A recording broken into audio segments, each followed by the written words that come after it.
Tonight, investigators looking into what caused a fire at a business specializing in styrofoam products just outside of North Little Rock.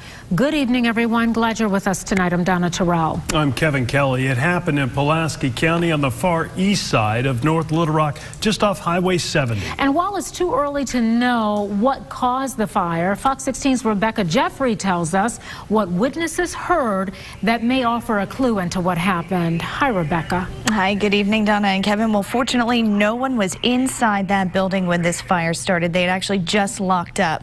But two people outside heard what sounded like an explosion only moments before they saw flames.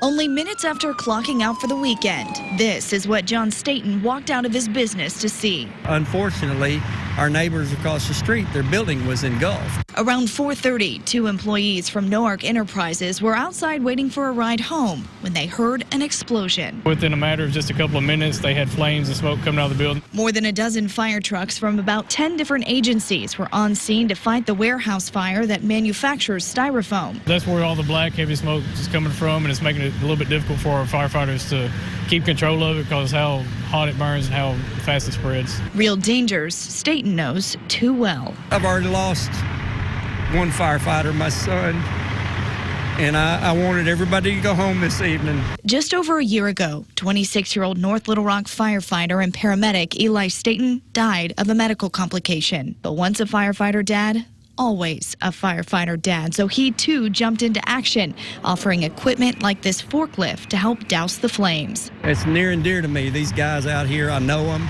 and I love them. Watching them diligently do their job, he can't help but think it could have been Eli and his crew on this call across the street. And while the damage to the business will likely be a total loss, everyone is going home safely tonight. And I just spoke to the deputy fire marshal who says the fire is now out, but they're just watching out for some hot spots now. It is destroyed. People living in the area were originally told to shelter in place because of the smoke. However, that has now been lifted. Donna. I tell you what, I'm really touched by Eli's father, and our condolences to him for the loss of his son. Looking at that heavy black smoke, first thing came to mind was if they had to do any evacuations, but it looks as though that warehouse is far away from any homes or other businesses.